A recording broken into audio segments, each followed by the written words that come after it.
Broadcasting live from WOUB TV in Athens, this is Newswatch.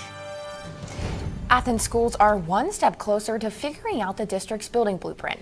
Good evening, I'm Lily Bradley. And I'm Mackenzie Pyatt. Thanks for joining us.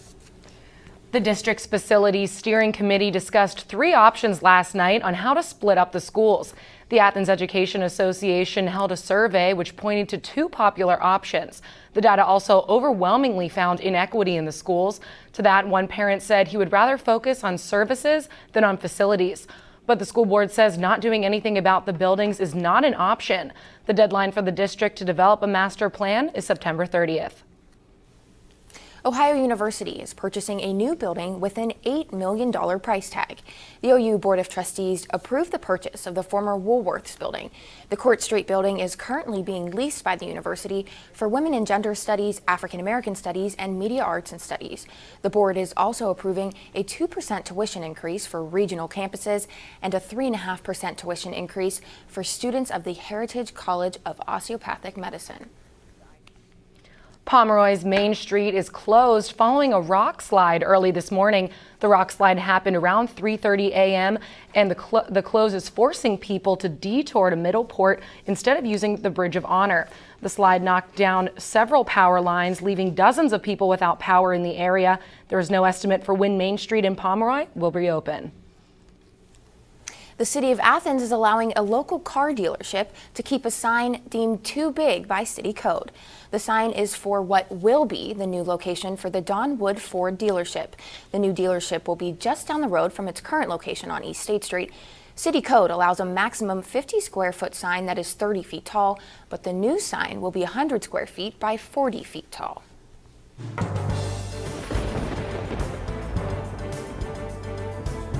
From the Newswatch Weather Center, I'm Matt Thigpen. Right now in Athens, 35 degrees. We saw those snowflakes earlier. Those are moved out of our region and headed east. So we'll see rain showers throughout the evening. That wind's coming out of the southeast at 6 miles per hour. Across much of our region, we're in the mid to lower 30s, 33 in Newark, 34 in Columbus, 32 in our colder spot in Chillicothe, 35 down in Jackson and Ironton. Man, and by the New Martinsville, we'll see 34 degrees. Now tonight, for our St. Patrick's Day night, 39 degrees if you're heading out tonight, cloudy skies. Showers will continue throughout the evening, off and on showers. Those winds will start to pick up by the early morning hours, so if you're out real late closing those bars, you might need to hold on to your hats. You gotta be careful there. So really, you might need a rain jacket if you're going out tonight, and be safe because those roads will remain slick going into the evening with those temperatures being right around freezing for our day tonight. And tomorrow we'll talk about the next chance for rain this weekend. How's that sound, guys?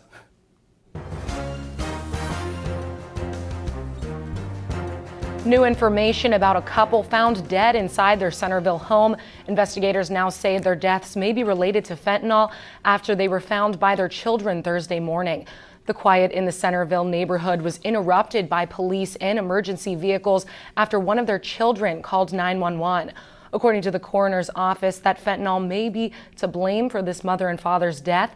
Kate Bartley has been in touch with police and tells us they're waiting for the reports from autopsies. There's two people died inside a home. That's not normal. Police tell us Brian and Courtney Holly had a blended family, 2 children each, in a modest home in a quiet neighborhood. The couple posted this photo on Facebook from their wedding day. But around 7:40 this morning, one of those children called 911 after they found the couple, reporting 2 unresponsive adults in the home. We kept a respectful distance as loved ones comforted the family. We've blurred any images of their faces. In all, 4 children are now left without the 2 parents who lived here. Police are waiting for the full coroner's report, but early indications are this could all be related to fentanyl. According to the coroner's office, it's a highly addictive drug plaguing the Miami Valley. While the coroner's office works on confirming a cause of death, relatives are doing what they can to comfort those children. Family members have got the children now. They're tasked with an even tougher job, trying to explain how this could happen to their family.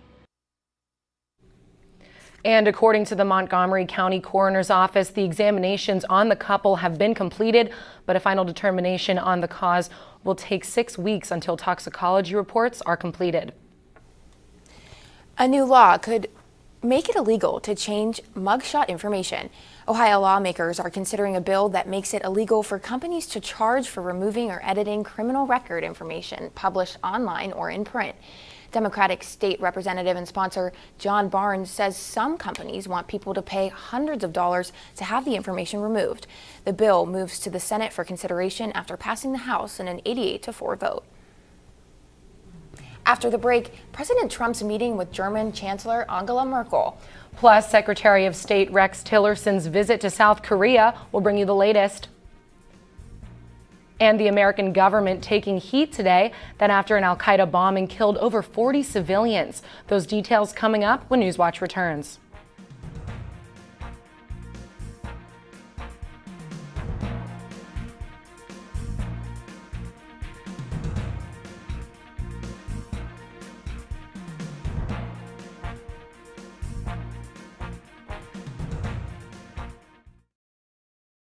University students really have a huge sense of pride in our campus, in our school, and in our education. People don't come to Ohio just to go to college. They come here to become a Bobcat. It's a really unique atmosphere. Bobcat pride is having that natural camaraderie. Bobcats are just happy to be Bobcats.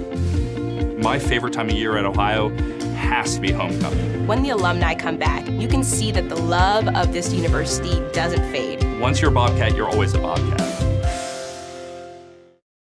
The student body here at Ohio University absolutely is a family. The students support one another. You become this unit, this big, friendly family unit. There's this connectedness. You feel a part of something. Driving in on the highway and just seeing the red bricks and the trees again, it's just like coming back home. There's great students, great professors. You just walk around campus and think, oh my gosh, I can't believe I go here. I feel like I matter in the community, and I feel like I matter here at Ohio University. It's home. Athens is home. I knew that I wanted to come to Ohio University from the very first time I visited here. There's something about the campus that grabs you. It was really comforting. Very welcoming. It's one thing to write down your name and your GPA and that kind of stuff and send it in. It's another thing entirely to be here and see how great it is. The campus here is just electric. Absolutely gorgeous. Everything just looked really college-like. I looked at my mom and I said, this is it. And she said, the tour's just started. I said, no, you don't understand. This is it. My professors really care. They care about my grades, they care about my opportunities, they care about my experiences, they want me to succeed. They give those opportunities to the students. My professors have been extremely approachable. Literally, their door is always open. You can go to them with pretty much anything. Everyone knows your first and your last name and where you sit in the classroom. I really never feel like I'm being talked down to or just being taught material. I always feel like we're having a conversation. And they want to share those opportunities and those experiences with us.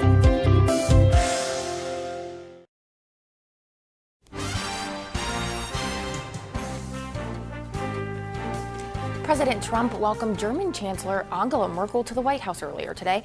In a joint news conference, Merkel referred to past tensions with Trump as she seeks to build a new relationship with the third U.S. president she has encountered as German Chancellor. She said, quote, "It's always much better to talk to one another than about one another." The White House says Press Secretary Sean Spicer has apologized for suggesting British intelligence spied on President Trump last year on behalf of his predecessor, Barack Obama. The British government adds the White House pledged not to repeat those allegations, which Spicer brought up Thursday during his daily briefing with reporters. Take a listen. Last on Fox News on March 14th, Judge Andrew Napolitano made the following statement, quote, "3 intelligence sources have informed Fox News that President Obama went outside the chain of command. He didn't use the NSA, he didn't use the CIA, he didn't use the FBI, and he didn't use the Department of Justice. He used GCHQ. What is that? It's the initials for the British Intelligence Spying Agency. So simply by having 2 people saying to them, President needs transcripts of conversations involving candidate Trump's conversations involving President-elect Trump, he's able to get it, and there's no American fingerprints on this." The GCHQ is Britain's equivalent of the U.S. National Security Agency. In a statement, the GCHQ says the allegations are, quote, "utterly ridiculous and should be ignored." The allegations come as the Senate Intelligence Committee announced it found no evidence that Trump Tower had been under surveillance last year. Republican House Speaker Paul Ryan also says he hasn't seen any evidence of such a wiretap. And the U.S. continuing to take heat, this time over civilian casualties in Syria. The U.S. says its warplanes targeted an al-Qaeda meeting near Aleppo, but local reports say it was a mosque and dozens were killed. Plus, Israeli jets draw anti-aircraft fire as they make a separate bombing run inside Syria. Jomani Qureshi is in Istanbul with more. Syrians are describing it as a massacre. According to a Syrian monitoring group, activists and rescue workers, scores were killed and wounded after airstrikes destroyed a mosque full of worshippers on Thursday evening in the town of El-Jina in northern Syria. U.S. military officials have confirmed carrying out an airstrike in the area, killing several terrorists, but did not bomb a mosque.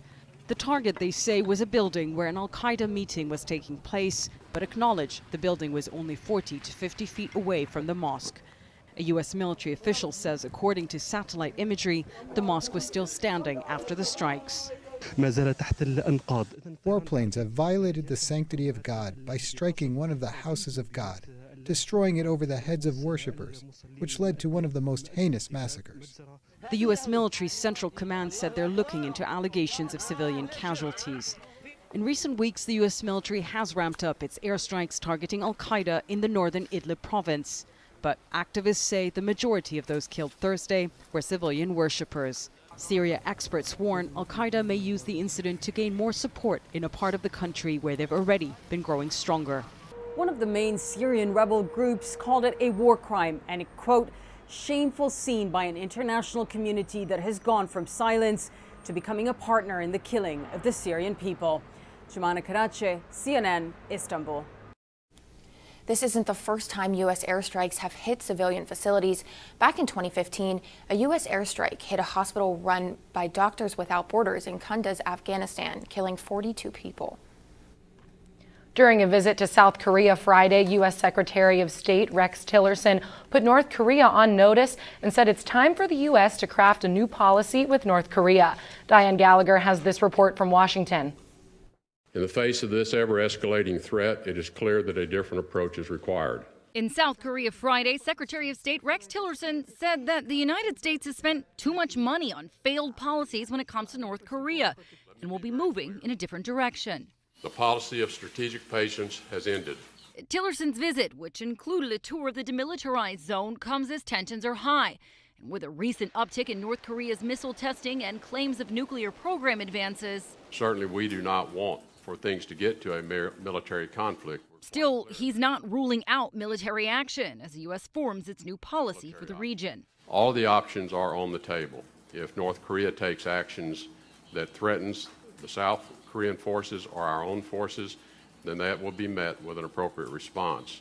President Donald Trump tweeting Friday that North Korea has been playing the U.S., adding that China has done little to help. However, it is clear that China does play a role in this new approach. The secretary is visiting China this weekend, and that's when a senior Chinese diplomat says the country will present its own proposal, calling for North Korea to suspend ballistic missile tests and nuclear activities, and for the United States and South Korea to stop their large-scale annual military exercises. It's a trade-off the State Department has already dismissed, saying conditions must change before those talks could occur. In Washington, Diane Gallagher. Tillerson's next stop is Beijing, where he's expected to seek China's help in reining in North Korea. On Wall Street today, stocks made out few gains despite consumer confidence being at a 13-year high. Here's a look at stocks of local interest.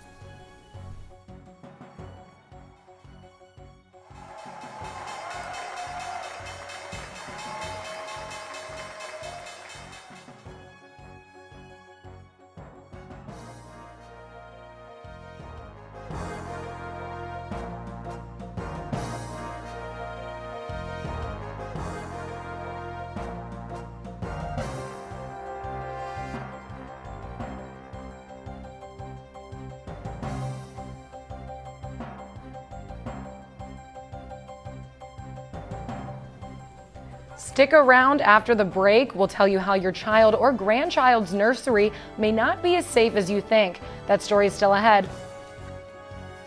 And with a spring equinox just right around the corner, can we squeak out a dry day this weekend? It's all next on Newswatch.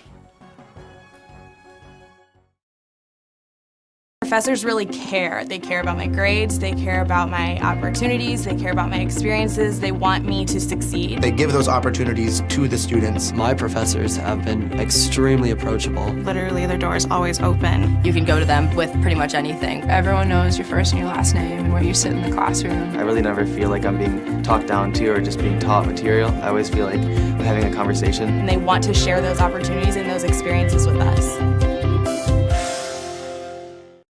Ohio University students really have a huge sense of pride in our campus, in our school, and in our education. People don't come to Ohio just to go to college. They come here to become a Bobcat. It's a really unique atmosphere. Bobcat pride is having that natural camaraderie. Bobcats are just happy to be Bobcats. My favorite time of year at Ohio has to be homecoming. When the alumni come back, you can see that the love of this university doesn't fade. Once you're a Bobcat, you're always a Bobcat.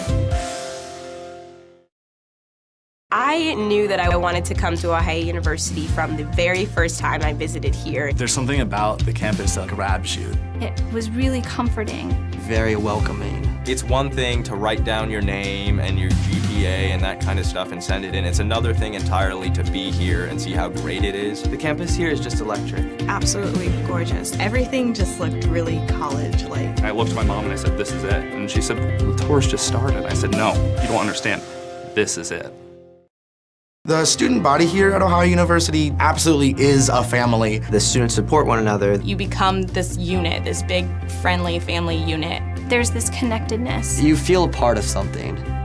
Driving in on the highway and just seeing the red bricks and the trees again, it's just like coming back home. There's great students, great professors. You just walk around campus and think, oh my gosh, I can't believe I go here. I feel like I matter in the community and I feel like I matter here at Ohio University. It's home. Athens is home.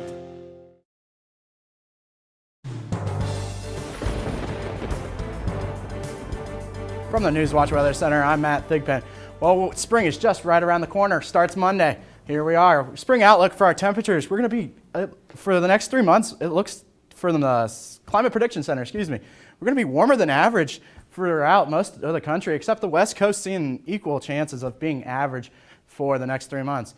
Well, we were just below average for our almanac today. 37 was our high, 48 is our normal high. We're seeing 75 degrees was our record set back in just a couple years ago, 2012.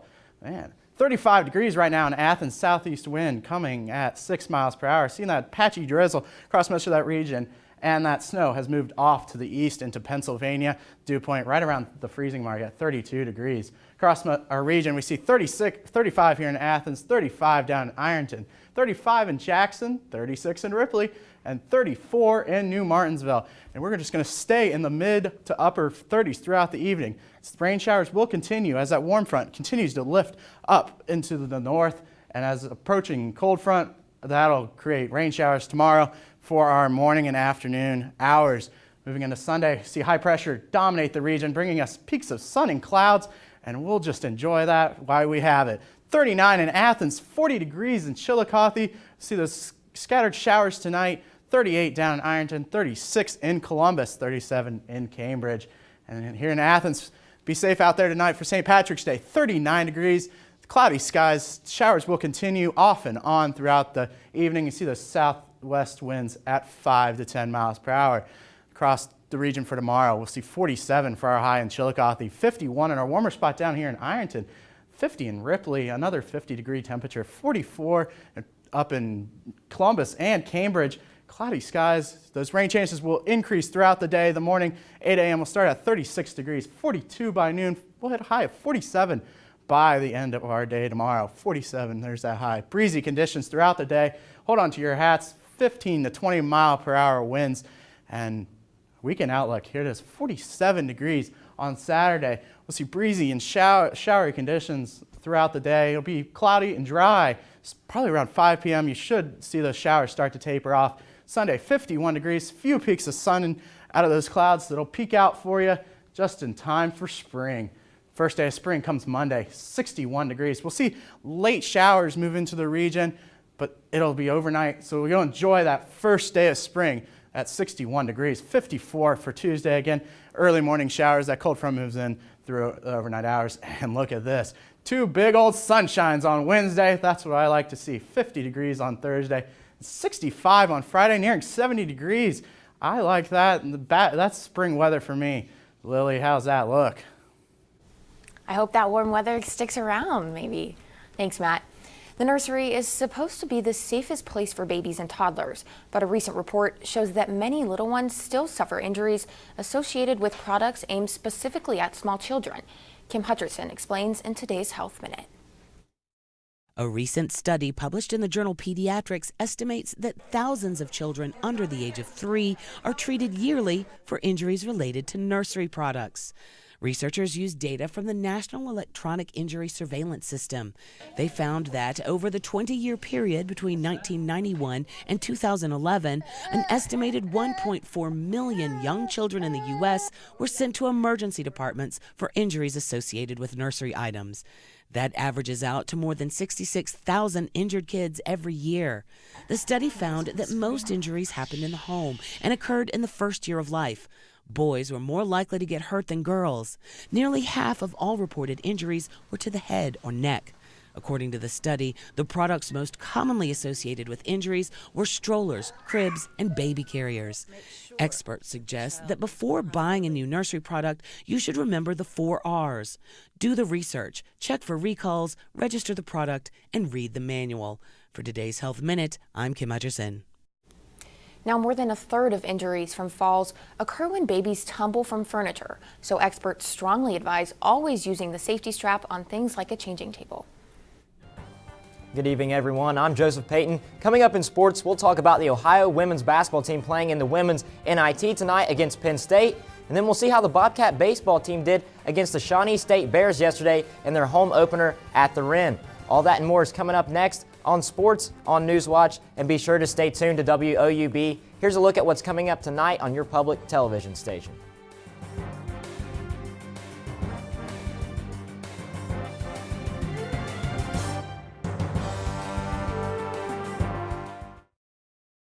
Everybody here at Ohio University absolutely is a family. The students support one another. You become this unit, this big, friendly family unit. There's this connectedness. You feel a part of something.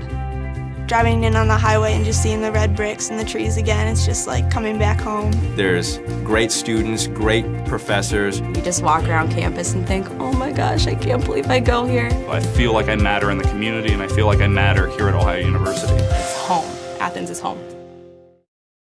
Ohio University students really have a huge sense of pride in our campus, in our school, and in our education. People don't come to Ohio just to go to college. They come here to become a Bobcat. It's a really unique atmosphere. Bobcat pride is having that natural camaraderie. Bobcats are just happy to be Bobcats. My favorite time of year at Ohio has to be homecoming. When the alumni come back, you can see that the love of this university doesn't fade. Once you're a Bobcat, you're always a Bobcat. My professors really care. They care about my grades, they care about my opportunities, they care about my experiences, they want me to succeed. They give those opportunities to the students. My professors have been extremely approachable. Literally, their door is always open. You can go to them with pretty much anything. Everyone knows your first and your last name and where you sit in the classroom. I really never feel like I'm being talked down to or just being taught material. I always feel like I'm having a conversation. And they want to share those opportunities and those experiences with us. I knew that I wanted to come to Ohio University from the very first time I visited here. There's something about the campus that grabs you. It was really comforting. Very welcoming. It's one thing to write down your name and your GPA and that kind of stuff and send it in. It's another thing entirely to be here and see how great it is. The campus here is just electric. Absolutely gorgeous. Everything just looked really college-like. I looked at my mom and I said, this is it. And she said, the tour's just started. I said, no, you don't understand. This is it.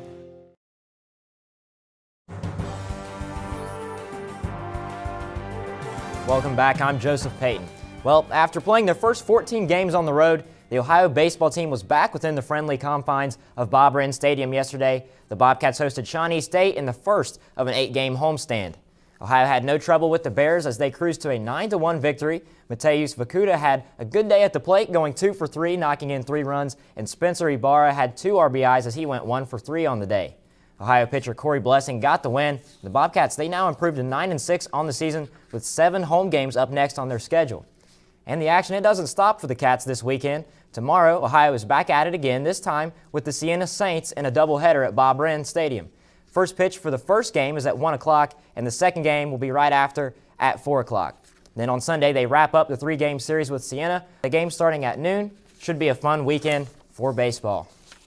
Now switching over to basketball, the Ohio women's basketball team, they'll be in State College tonight to take on Penn State in the first round of the women's NIT. This is Ohio's second all-time appearance in the women's NIT, and they've not ever made it past the round of 16. A win over Penn State tonight would give Ohio its second win over a Big Ten team this season, and would also be the first win over the Nittany Lions in program history. Tip-off for tonight's opening round game is set for just after our newscast at 7 o'clock in State College. And over on the men's side, the opening round of the NCAA tournament, it's in full swing. The first 2 rounds are always fun with upsets and close games, and an Ohio team pulled off an upset last night. The 11-seed Xavier Musketeers took down the 6-seed Maryland Terrapins 76-65. Trayvon Blewett led the Musketeers with 21 points, going 5 of 10 from three-point range, and he also had 4 steals. Xavier will now face the 3-seeded Florida State Seminoles tomorrow evening at 6:10. And of course, there are plenty of games to keep your eye on tonight as well. Here are some Ohio teams that you can tune into. Tonight, the Dayton Flyers, they meet Wichita State at 7:10. And then the Cincinnati Bearcats, they play Kansas State just a little bit later at 7:27. And then later tonight at 9:57, the MAC champion Kent State Golden Flashes will line up against Lonzo Ball and the UCLA Bruins. Now let's talk some professional sports. We'll start with the NBA. Last night, the Cleveland Cavaliers took down the Utah Jazz 91-83. The Cavs, they led for the majority of the game before the Jazz took the lead early in the fourth quarter. Cleveland, they then retook the lead with around 7 minutes left in the game, and they never looked back. And of course, it was just another day in the office for LeBron James. 33 points, 10 rebounds, and 6 assists. Just a phenomenal performance from the King James. The Cavs, they now travel to Los Angeles, where they will play the Clippers inside the Staples Center tomorrow night at 8:30. Now let's go over to the NHL. Last night, the Columbus Blue Jackets hit the ice with the Florida Panthers, and they came away with a 2-1 win. Zach Rowinski and Josh Anderson were the 2 goal scorers for the Jackets, as both of them put one in the back of the net apiece. Goaltender Sergei Bobrovsky was sensational in front of the net with 33 saves. Last night's victory for the Jackets was their 45th win of the season, and they now sit at second place in the Metropolitan Division behind the Washington Capitals. All right, that's all I've got for sports, guys. Back to you, Mackenzie. Thanks, Joseph.